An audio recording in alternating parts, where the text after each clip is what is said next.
What's going on, everybody? You're back with the Real Bodybuilding Podcast, episode number 54, and I am with my guest, Dwayne Walker. How are you, sir? I'm doing well. Thanks for having me.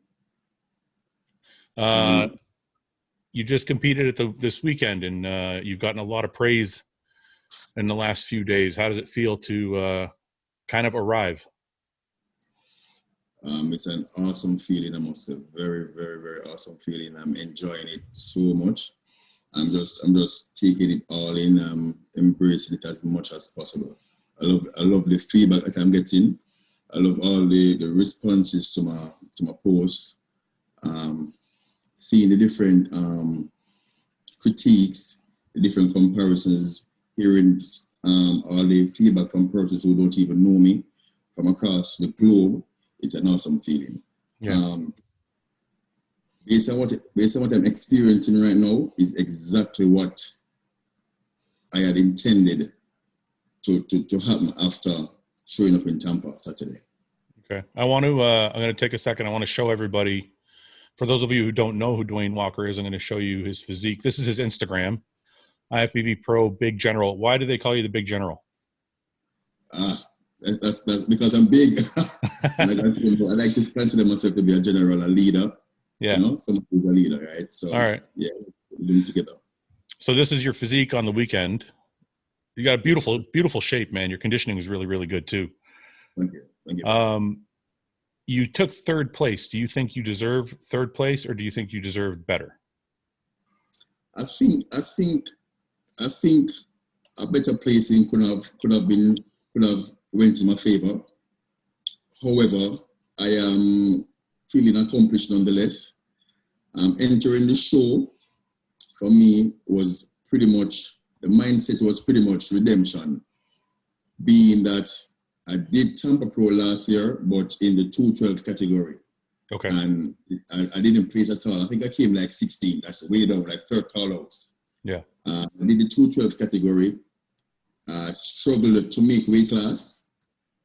I had to do a whole lot of fasting and stuff like that. Couldn't carb up, couldn't pump up to go on stage. I have to be fasting to make the weight. So pretty much coming into Tampa this year, the idea was to redeem myself and to be as competitive as possible, being that I'm making the transition from 212 to the open class. Yeah. I just really, really, really wanted to be competitive.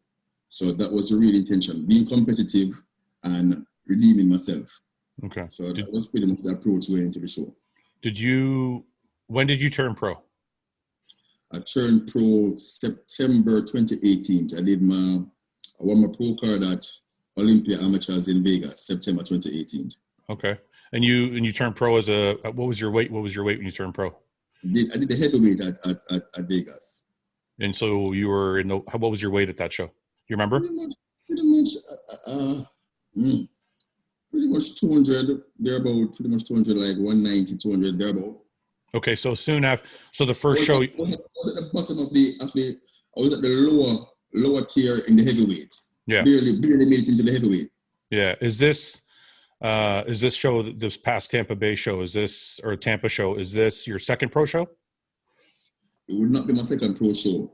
Last year, 2019, I did the Indie Pro. That was my pro debut. I did the Indie Pro.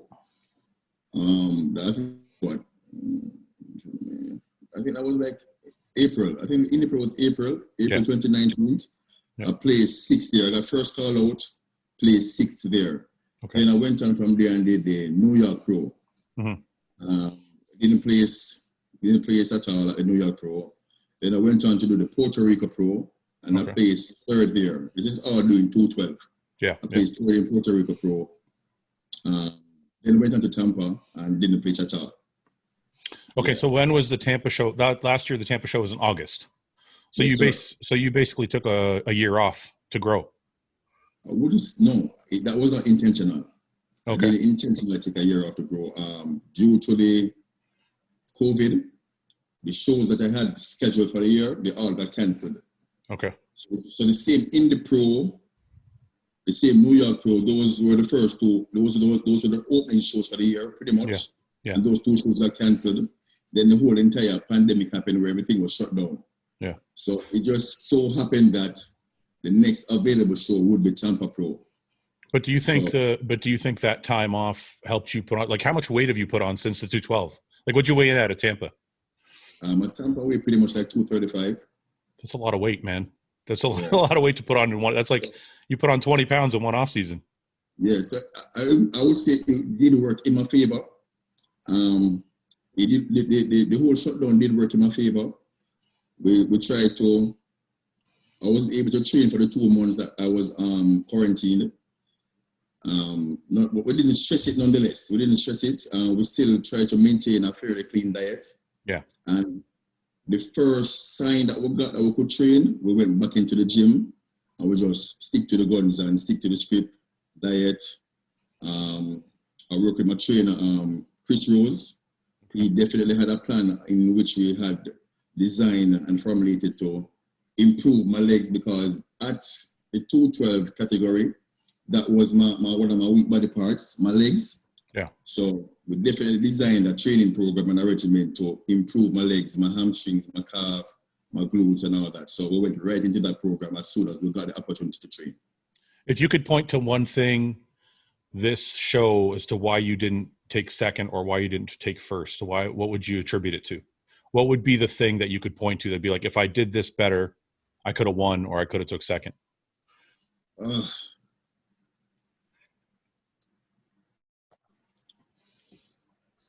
All right.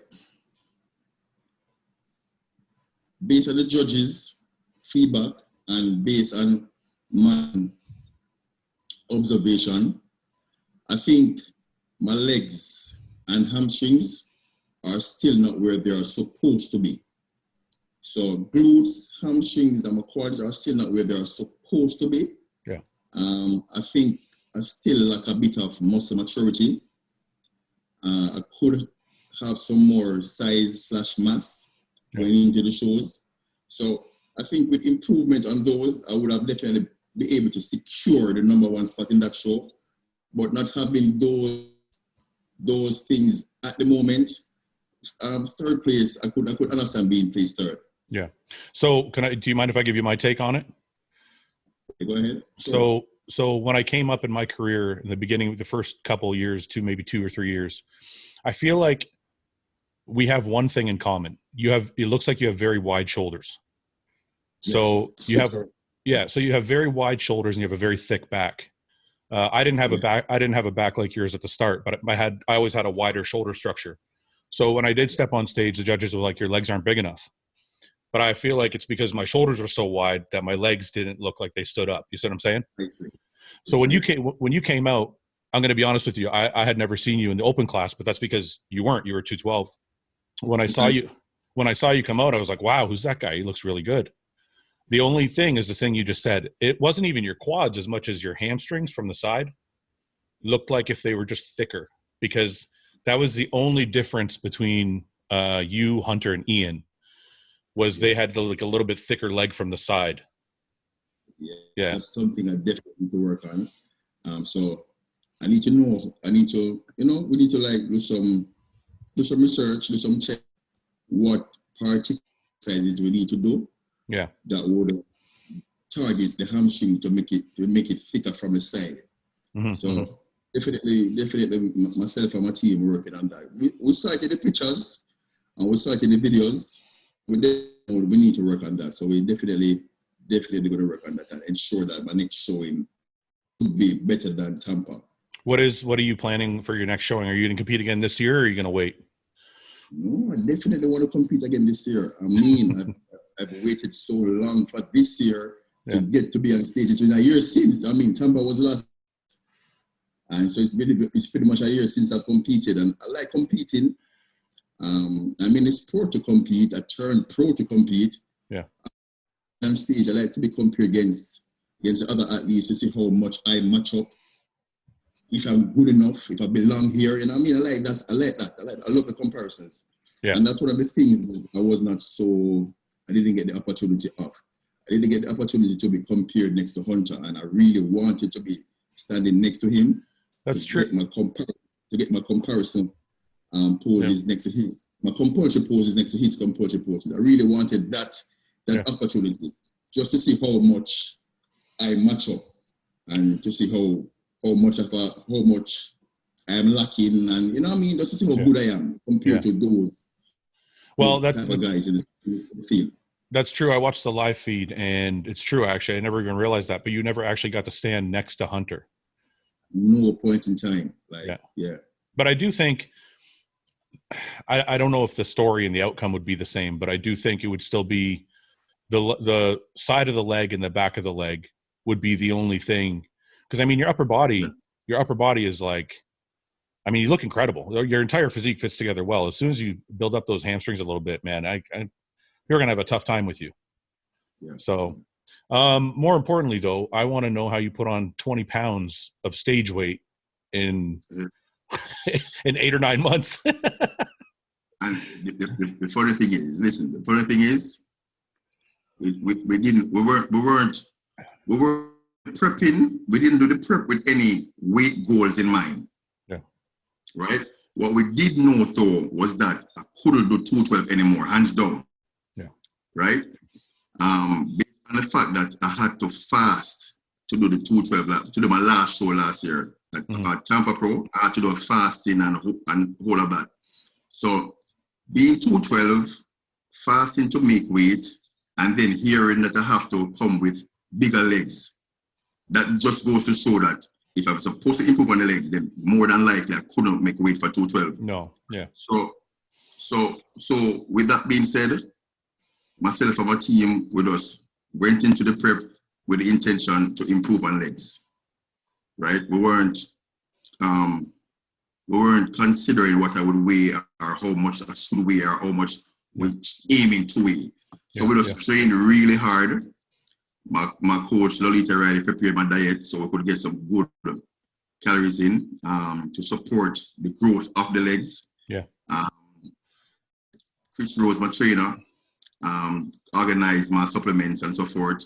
And we just train really hard for the year. We just make do with the time that we had in the gym, maximize every session, improve the legs and calf and glutes and hamstring as much as we could. And wherever the weight falls, it falls. So to me, I guess the real credit goes to just my genetics, I guess. Yeah. To me, it sounds to me like you probably weighed about 220, and you had to fast to get to 212. You know what I mean? Like your body was body was probably comfortable around 220, and so you put on but that's still a 15-pound jump, it's still a pretty great off season. My off season, the heaviest I was like 250.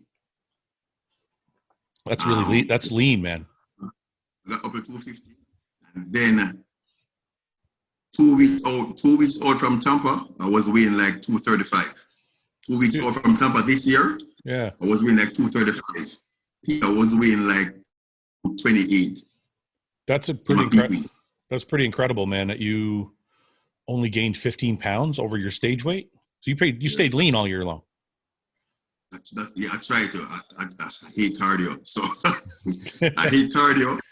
And I mean, if I'm trying to build legs, I don't think doing a lot of cardio would complement that. Yeah. So I did my best to stay fairly in shape. I have a easy prep in terms of not having to do a whole lot of cardio. Yeah. I didn't want to spend a lot of time doing Stairmaster or the treadmill, so we kept it fairly clean. Yeah. Do you have any idea your diet, your calories, your macros in the off season? Do you have any idea what you're eating off the top of your head, or you don't measure? I do measure my food. I don't count the calories like that much though. My coach does that. I don't even really get into all of that. I just follow the diet really. But I know ideally like 8 to 9 ounces of protein, 7 to 6 ounces of carbs. Ideally like that. Okay. But I don't really count the calorie intake though. But, so not huge meals though. You're not eating like really big meals. No, I'll eat like 6-7 meals a day. Yeah. In that service that I just quoted to you just now. So you stayed lean all year. Is that genetic, or is that because you don't cheat very much? Do you eat a lot of snacks and a lot of shitty food, or no? No, I don't eat a lot of snacks. I'm not crazy on snacks and stuff like that. So pretty much, I just stick to the diet. But in the off season, the diet wouldn't be where it is super strict, where absolutely no sugar, and you know what I mean. So I would stick to the diet pretty much, and still have my favorite meals with it, nonetheless. But I still try my best to stick to it because I didn't want to do the cardio. I didn't want to get this crazy, unnecessarily bulk weight. I didn't have to tear it down with the cardio. I really didn't want that. Well, it worked for you, man. I mean, you put on a lot of weight. I've never seen anybody put on that much weight while staying that lean. It's like the first time I've talked to somebody who's done that. It's impressive. That is why I feel it. That's why I'm so accomplished. I feel so accomplished. You know what I mean? Yeah. I feel so accomplished. So what's the next show you guys have planned? We have in mind to do the Chicago Pro. Okay. I think that's the closest show that that has a bodybuilding category, the Chicago Pro. There's a Boston too. Boston, I think, is the week before Chicago. Yeah, Boston Pro. Yeah, so those two shows I have in mind currently. Yeah. So all being well, if we're allowed to fly, then I'll be there. Okay. What's your? You said you're training really hard. What's your training like? Is it really high volume? Is it really heavyweight with low volume? Like, how's your training set up? Yeah, I love my training. I love how I train. Whether we're in season or out season, we try to lift as heavy as possible every part. We train it as heavy as possible, and we're always aiming for double digits. So it's always we're always aiming for 50, whichever part it is, whether we're in season or out season. That's how we train. So you cut out for a minute. So you're saying you're always lift as heavy as you can for 10 to 15 reps. Is that what you said? Yes, sir. That's okay. Always double digits, never single digits. No lift and no exercise is always double digits. How many sets are you going to do for like those heavy sets? Is it all like 3 or 4 per exercise? With the 4 sets. But are they all heavy? So it's 4 sets and we pyramid up. You pyramid up. Pyramid up. Yeah. Okay. But we still try to keep double digits. That's always we always do double digits. So you're not doing high volume or heavyweight. You're doing both. You're doing high volume and heavyweight. For me, that's the best of both worlds. Yeah. Yeah, I like it. For me, best of both worlds. Yeah, no problem. Okay, guys, we're back. We had a little bit of a internet stumble, but we're back on. So I want to ask you about your job. What do you do outside of bodybuilding, or is bodybuilding your main job? Yeah, I'm a personal trainer here in Florida. I work at the BBing Fitness. Yeah. Is it draining at all, personal training other people and then having to train yourself? Yeah, it's tiring, bro. It's very tiring. It's tiring. But it gets the bill paid and it allows for the competition prep, so I can't not do it. Yeah. How many clients do you train on a daily basis? I could easily say 15 to 20. Wow, man. Yeah, pretty much that. Yeah. And then you got to go in and train yourself. I don't know if I could do it. Share myself. So, but hey, the peak, the last 4 weeks before show, that's when it really gets to you. I can imagine. You're patient. Yeah. You must have a lot of patience while you're dieting. I don't think I can. I have to exercise that. Yeah. I have to exercise that. But we have clients that understands and are mindful. Yeah. And not be too much of a difficulty while we do that. But yeah, so we make it work the best way we can. Yeah. That's what we're presented with right now. So we have to deal. Where did the passion for bodybuilding come from? Like growing up, what's your family life like? What led to you being a bodybuilder? I'm the first bodybuilder in my family. Originally, I'm from Jamaica. I resided in Jamaica. So I just came to the States since January 2019. Yeah. So before I was just into like playing soccer from a school, cadet. Yeah. You know, stuff like that. But growing up at a typical childhood, into watching the cartoons, watching wrestling, watching the action shows, I would identify with the action heroes and the stars and the persons in these movies and cartoons, those guys were always built males. The alpha males were always built males. So yeah, from a tender age, I identified with myself that that's the look I would like to have. That being an alpha male, being that star, being that hero, to have that masculine look and that built physique. Yeah. So for me, I thought that was how a man was supposed to look, because in these movies and cartoons, that's how the lead male was always represented, built.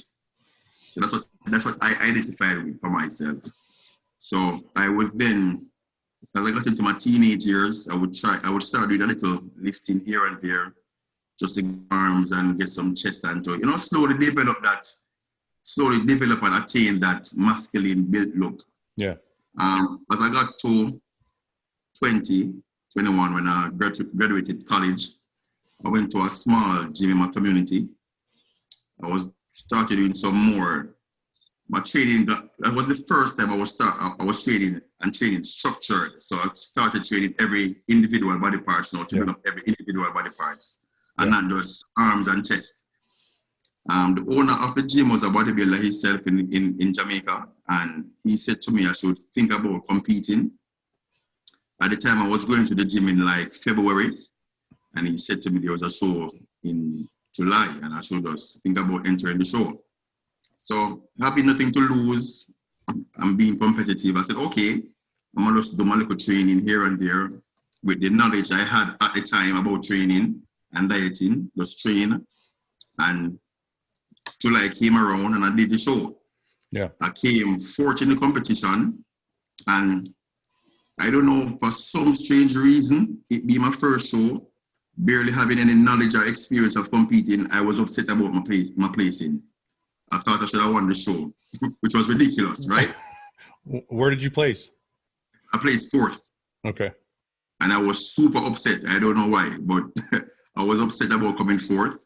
Yeah. But from then, I seen the guys that won the show and placed better than I did. I was thinking to myself that the only thing that these guys had that I didn't have was experience. That's the only thing I could identify that they had over me at the time. Because for me, the look they had was not unattainable or out of this world. Yeah. So clearly to me, I said, okay, the only thing you guys have over me was experience and time and the knowledge of training. So following year, I placed a lot better. Mm-hmm. The following year, I dominated all the way up to 2017. Okay. So I was winning all the shows in the country. How old are you now? I am currently 29 years old. Okay. So you still got a long way ahead of you, man. You're still young. So I want to show you something. I want you to tell me, what show this is? Because I thought it was an interesting posing routine. What do you think? What is this? How old are you here?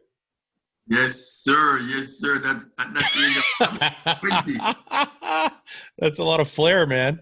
That's a lot of flair for the stage. I think I was 2012. 2012 I think I was 2013. And so you were what, like 21 years old here? 21, 22. Yes, sir. Yeah. So what? Jamaica. Yeah. How many shows in was this? Like, is this your second, third show? What is it? This was my second show. This is your second show. You look good for second show, man. The aside from the posing, the structure is all there. Yeah, that's me. That's me being a fan of Kai Green. What it actually resembles it a little bit. Where did you get where does the flair come from, man? Where does that confidence come from to do that kind of thing? Because a lot of guys, when they get on, a lot of bodybuilders are more introverted than otherwise. So where does that come from? For me, I do have my times when I'm shy and a bit of an introvert, but what I think with me is that I know what I want and I know what is required to get what I want. And in this field and where I want to be, I think it works against me if I'm supposed to be shy and be an introvert.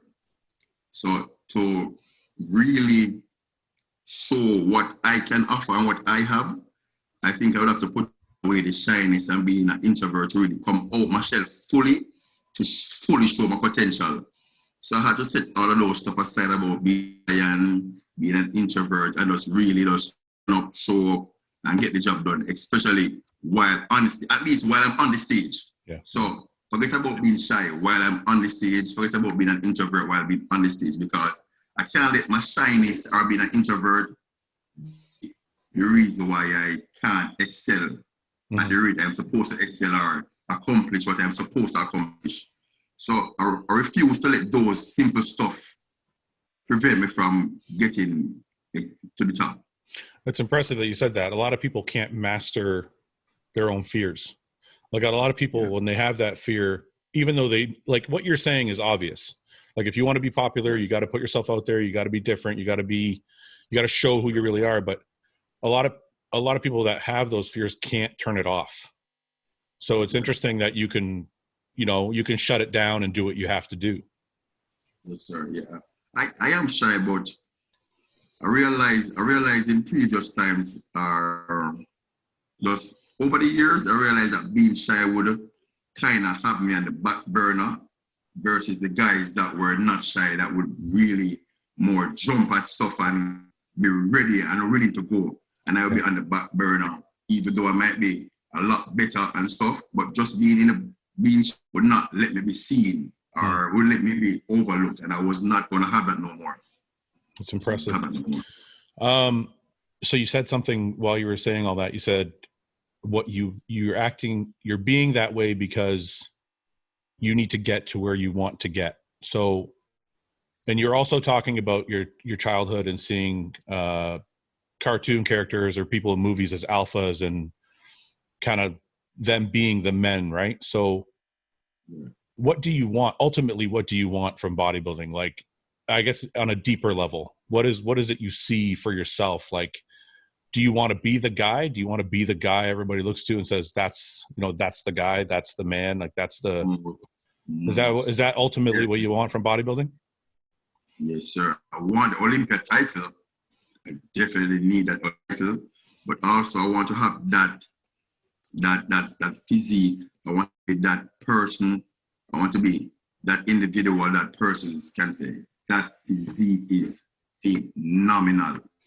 That guy has the entire complete package. The full physique poses extremely well, consistent with his package every show. But aside from physical, like if we go deeper, is there a... Okay, deeper. Listen, this is what I want to talk about, especially. I'm glad you asked me this question. Okay. Building is a sport that's not appealing to many persons, especially like my generation, the generation before me, and the ones after me. It's not appealing to those generations, and I can identify a few of the things why it's not appealing. And because of that, I would like to be the person to make that change in the sport. The sport is not appealing to many because it doesn't show where the sport is really rewarding. That's one of the things. It doesn't show where the sport is really rewarding because persons don't think bodybuilders make money. Yeah. Don't think bodybuilders can have a normal life any at all. Bodybuilders are seen as gearheads who live in the gym. Yeah. So all they do is eat, sleep, and repeat. That's what you show. We eat, sleep, train, repeat. Yeah. So there's so much to it. The sport can be rewarding. You can. I can't ever say every time when I was growing up and researching bodybuilding, what I would see is a mass monster, ins and sweats, lifting heavy in the gym, eating, taking a lot of pills, drinking supplements. Yeah. That's all you would see on YouTube. Right? bodybuilders need to show that from doing bodybuilding, I was able to own my dream house. Okay. I was able to buy my dream car. I have a wife and kids. We go on vacation. And to a party I hang out with.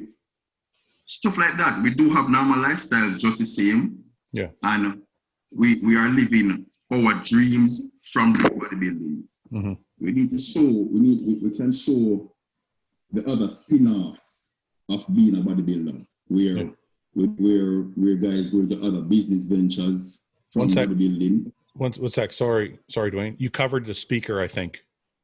Did you? My bad. Did you cover the speaker with something? I think I did. Okay, I think you're okay. Go ahead. Sorry, go on. Yeah. So yeah, what I'm saying is, guys need to show that bodybuilding can be a success. Can be successful where they make money from it. They are able to buy their dream house. They're able to take care of their family. They're able to buy their dream cars. They go on vacation with their family. They have kids. They have children. Yeah. They just show where, even though they are bodybuilders and do bodybuilding, there are spin-offs that come from being bodybuilding. Yeah. They can go into modeling. They can go into having their own clothing, stuff like that.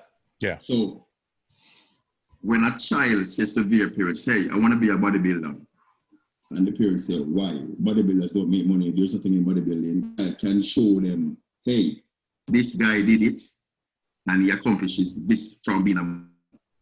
Yeah. So I can have a lifestyle. Okay. From being bodybuilder. So your goal is an admirable one. You want to basically show people that they can have a good life and a normal life and a happy life and still be a hardcore bodybuilder. And still be a hardcore bodybuilder. Yes, sir. Yes, sir. What if, for example, if you look at the other sports, the other popular sports, the NFL players, basketball players, those guys show normal lifestyles. Yeah. They party. Yeah. Those guys show all their rewards that they get from the sport.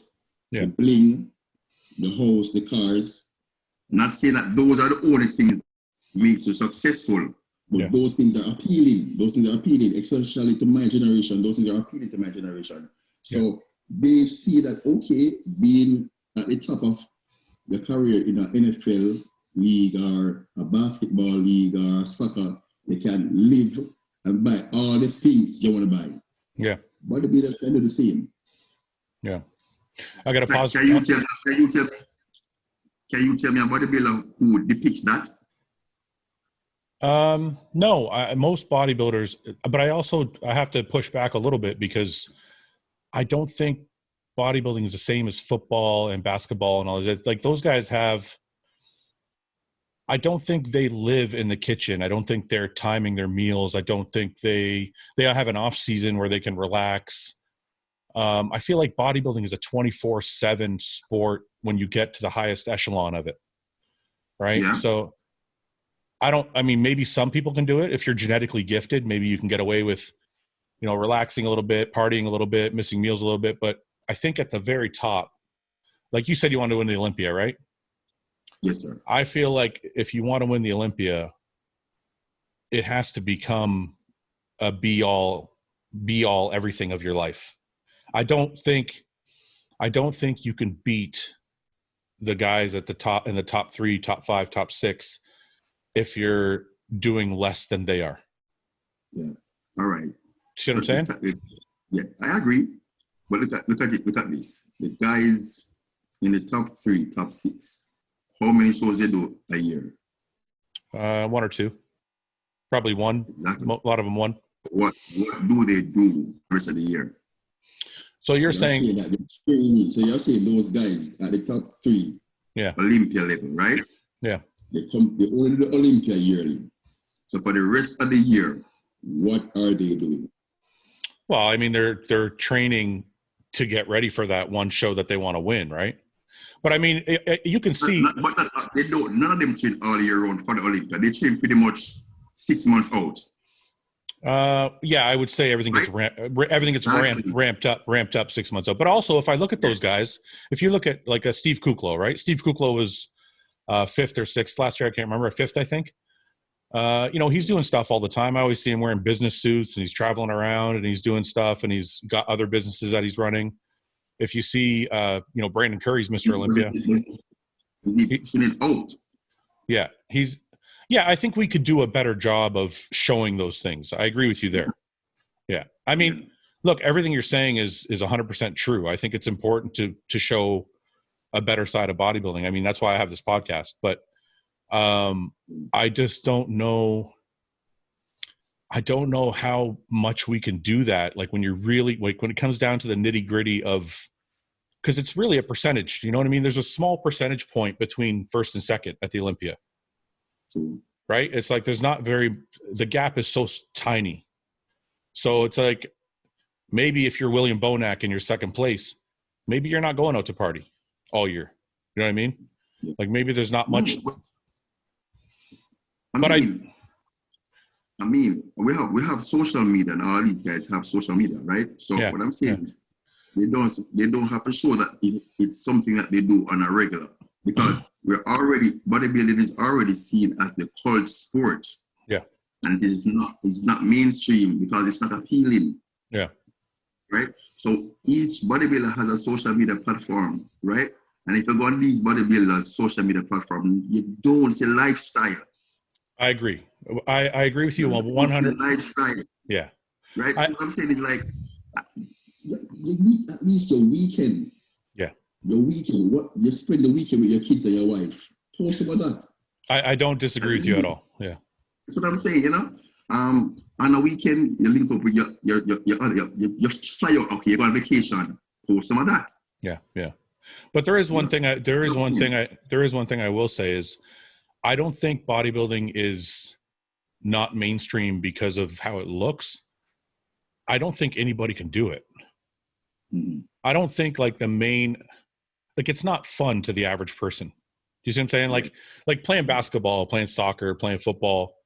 You can do that on the weekend with your buddies and it's fun. You don't have to be like crazy about it, right? Yeah. But if you want to compete as a pro or become a pro or anything, it really takes your entire lifestyle. And most people don't want to do that. Most people don't want to eat 6 times a day. They don't want to, you know what I mean? So I don't know if bodybuilding will ever be mainstream, no matter how pretty it looks. All right. So this is my answer to you then. Because I'm going to be having this conversation because it's going to also allow me to understand better as well why the sport is not mainstream. Mm-hmm. And why the sport is not as recognized as it's supposed to be, right? Mm-hmm. You just spoke on the fact that bodybuilding requires. It's not easy for the average person, and it's not something you can just do on the weekend casually, which is true. Yeah. But like those strongmen, the strongman competition, wouldn't you say that is mainstream? Yeah, but I also feel like it's easier to understand. Like people can understand. Okay, this weighs 5 pounds. This weighs 1,000 pounds. Okay, that's really impressive. When they look at a bodybuilding show, like if you took an average person and you showed them the Tampa Pro Bodybuilding Show this weekend, they would have no clue what is different between the top 5. They would say everybody looks the same, right? But strongman, I don't know anything about powerlifting. I can go to a powerlifting meet and cheer for the guy who deadlifted more than the other guy. So it's far easier, much easier to understand, right? So that's why I feel like as far as bodybuilding becoming mainstream, I think we all have the same goal. We want people to love it. We want people to appreciate what we do. But I feel like there's a lot of obstacles to making people actually love it or watch it or do it. You know what I mean? But I do think you're on the right track that if we showed more of ourselves, we would look more human and not so robotic, right? Yeah. Yeah. So I wanted to ask you about another thing I saw on your Instagram really quickly. You are driving this. Is this yours? Nah, that's stunting. That's stunting, my brother. That's not mine at all. I saw that.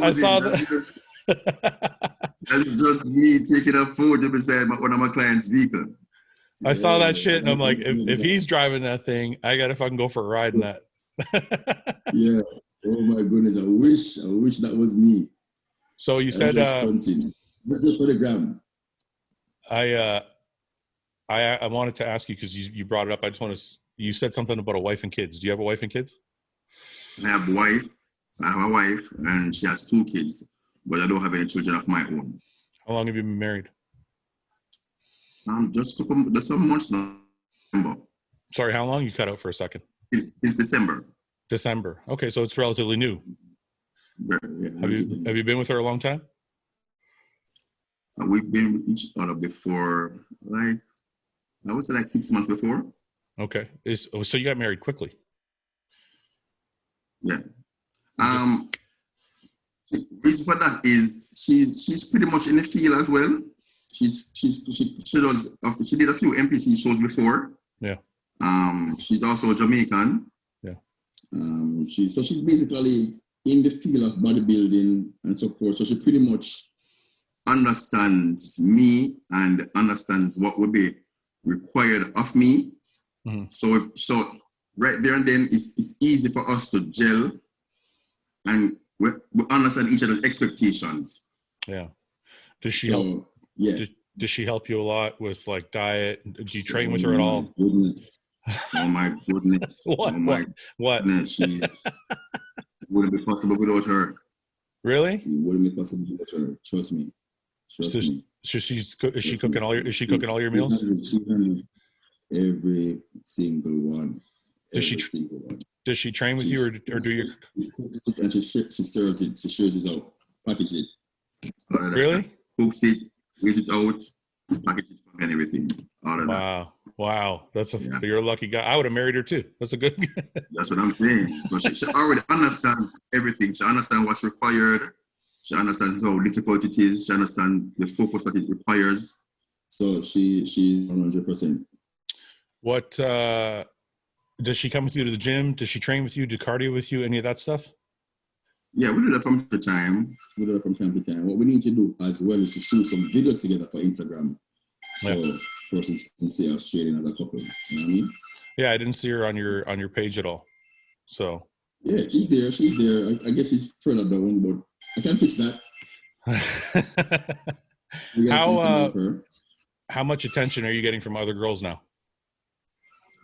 I've been always getting attention. You see my physique. It's not just no. I've been always getting attention. What I do though is I keep it polite. Yeah. Because one of the things I've realized with having a physique like mine is that I have to be sociable. I have to learn to be sociable.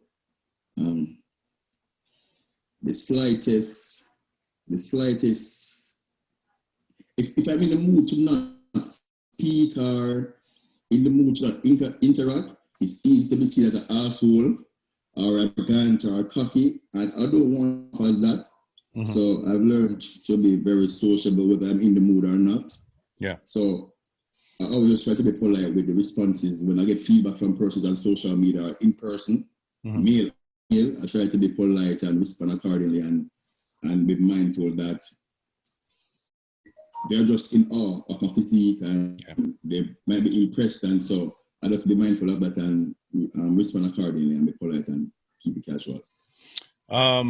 So how do we get to the Olympia? What's your goal? You're gonna win Boston? You're gonna win Chicago? What's your?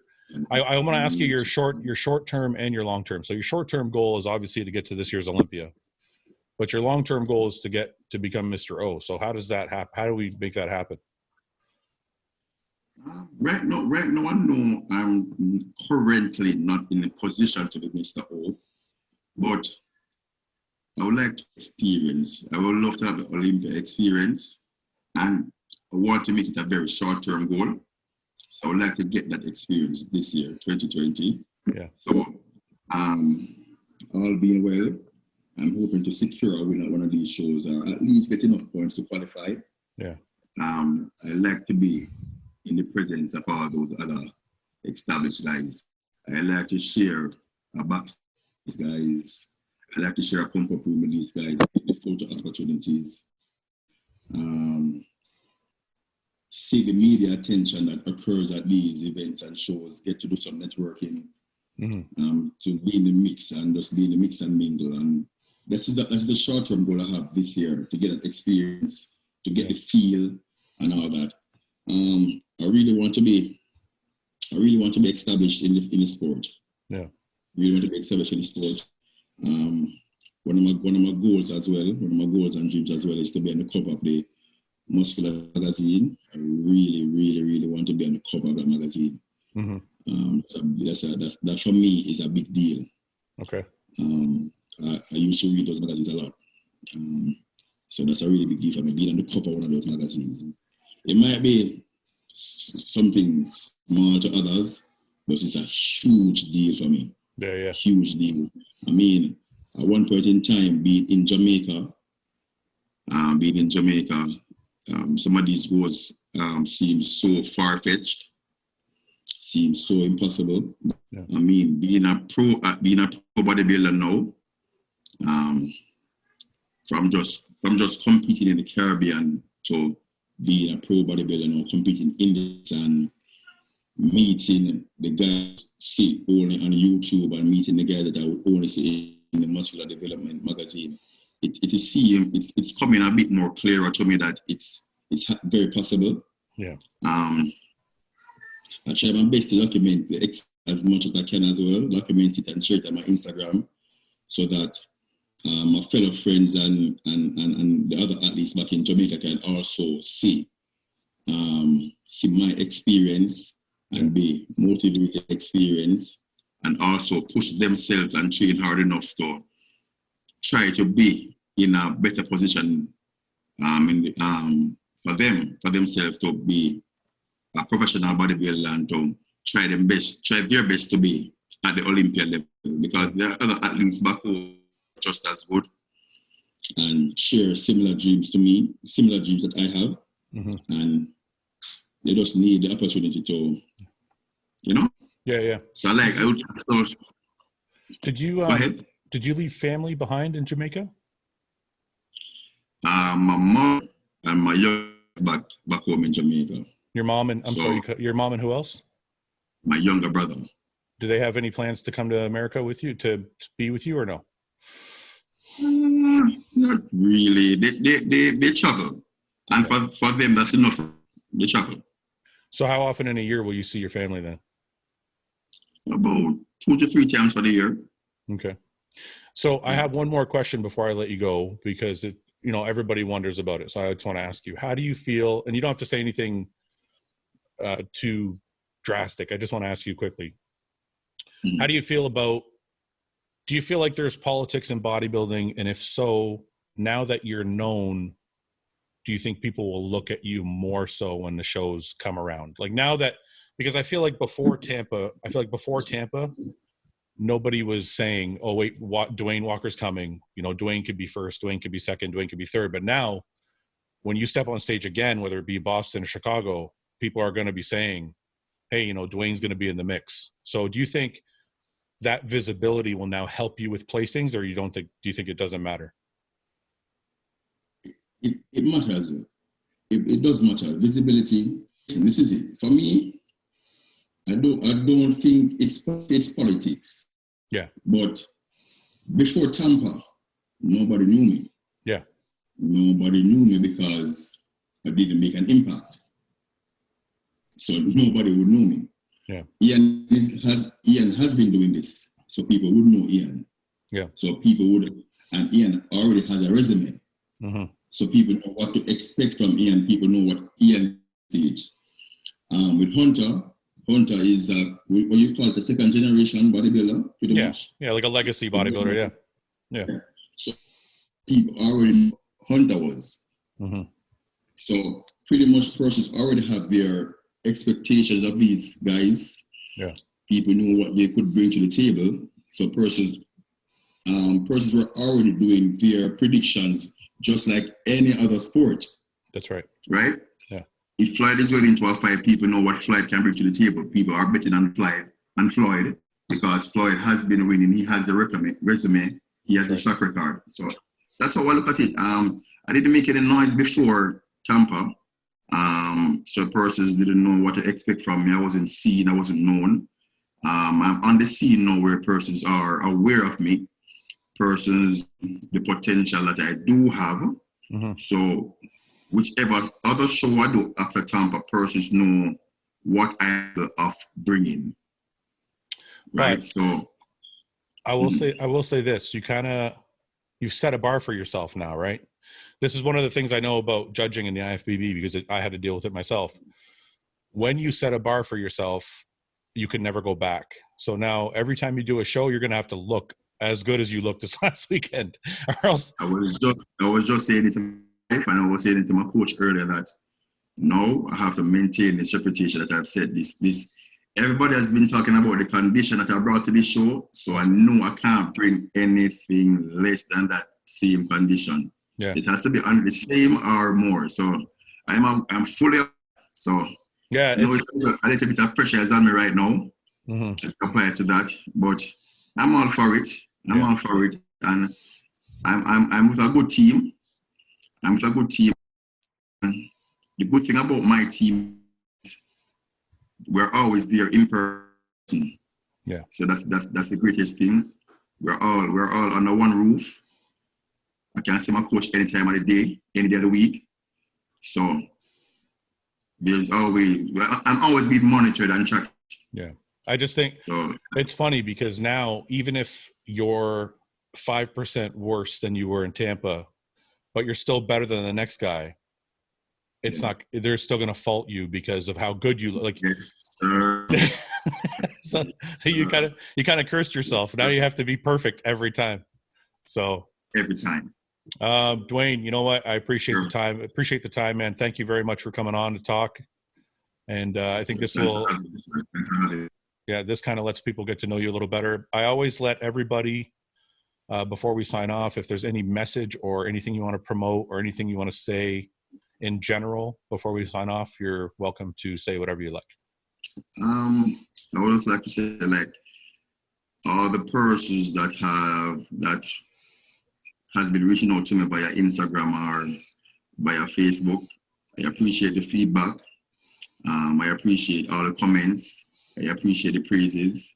And I accept all the good with the bad critiques.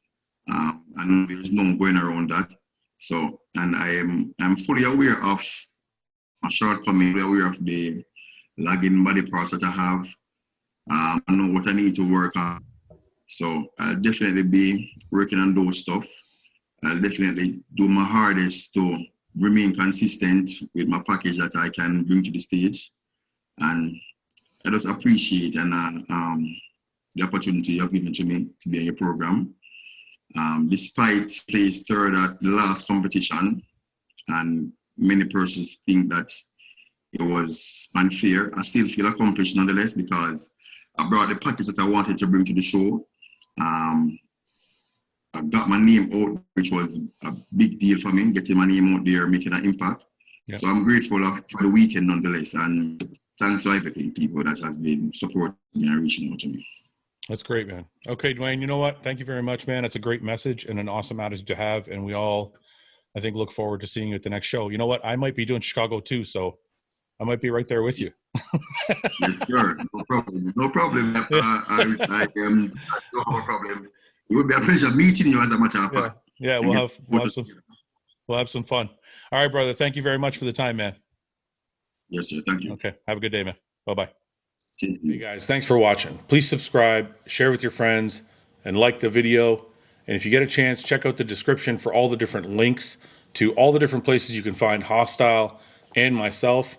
And lastly, check out hostile.com for our new line of supplements and all of our apparel and gear. Thanks again for watching.